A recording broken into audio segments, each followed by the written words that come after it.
Part 1 में अब तक आपने देखा लड़ाई और गुस्से की वजह से सारा खाना बर्बाद हो गया। और फिर ठीक कुछ महीने बाद। क्या हुआ जयंत बेटा, तू इतना परेशान क्यों है? मैं बताता हूँ माँ, हमारे साथ बहुत बड़ा फ्रॉड हो गया है। फ्रॉड मतलब? सारी गलती मेरी है माँ। अरे पर हुआ क्या? माँ, रमेश ने हमें धोखा दे दिया। अब हमारे पास कुछ नहीं बचा, सब बर्बाद हो गया। माँ, वो दोस्त नहीं बल्कि एक नंबर का ठग निकला।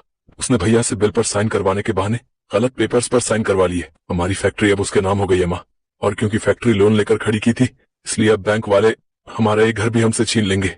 देव की बात सुनकर पीताम्बरी के साथ साथ जया, दिशा और उनके ससुर ओम प्रकाश के पैरों तले जमीन खिसक गई। उन्हें कुछ समझ नहीं आ रहा था कि वो क्या करे। फिर कुछ देर के बाद ओम प्रकाश ने कहा, कल बैंक वाले इस घर में ताला लगा देंगे। अब हमारे पास एक ही रास्ता है, हम सब अपने गांव चलते हैं। माना कि वहाँ पुराना टूटा फूटा कमरा है, मगर उसके अलावा अब हमारे पास कुछ नहीं है।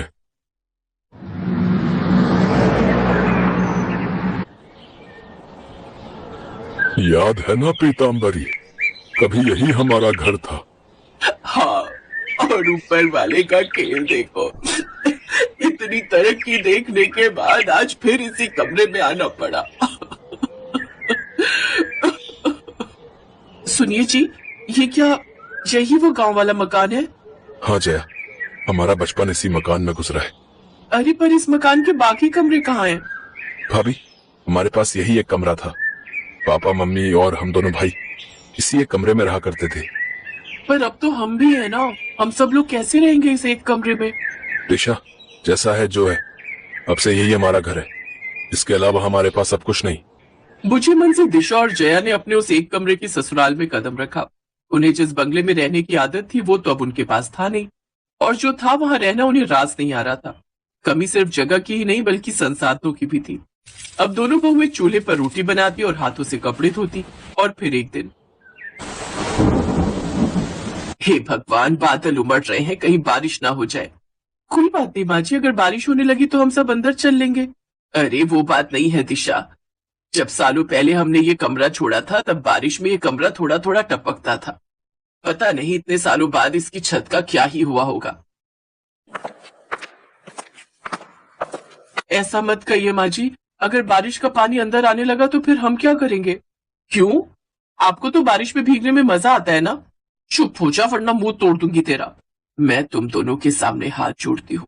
तुम्हारे कलेश के चक्कर में एक घर तो चला ही गया, अब ले देकर यही कमरा बचा है तो तुमसे विनती है कि कम से कम यही प्यार से रह लो। अभी आसमान में काले बादल उमड़ आए और जोर की बारिश होने लगी। दिशा, जया, जल्दी भागकर 2 बाल्टी लेकर आओ वरना सारे गद्दे गीले हो जाएंगे। हैं? क्या इतना पानी आने वाला है माँ जी? अरे तू वो करना जो माँ जी कह रही है, फालतू के सवाल क्यों पूछ रही है? अरे तू भी जा जल्दी से, बाल्टी तसला जो हो वो ले आ। भगवान, बारिश तो रुक ही नहीं रही है और ये बाल्टियां भी भर गई। सुबह से शाम हो गई पर बारिश नहीं थमी। जमीन पर बिछा गद्दा भी गीला हो गया था। और ये सब देखकर जया उठी और बोली, मैं छाता लेकर ऊपर जा रही हूँ और जहाँ दरार है वहाँ बैठूंगी ताकि दरार से पानी अंदर ना आने पाए। रुको भाभी, मैं भी आती हूँ। ये दोनों छाता लेकर कई घंटों तक उस कमरे की छत पर बैठी रही ताकि दरार से पानी अंदर ना आए। और फिर काफी देर बाद, शाह, एक काम कर, तू चली जा नीचे, जाकर आराम कर ले, मैं तो बैठी ही हूँ। नहीं भाभी, बहुत तेज बारिश है।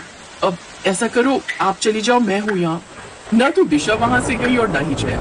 काफी देर तक चुप रहने के बाद दोनों ने एक दूसरे से बात करनी शुरू की और फिर तो बातें करती रही। लेकिन खास बात ये थी कि इस बार उनकी बातों में ना तो एक दूसरे के लिए ताने थे और ना ही बहस।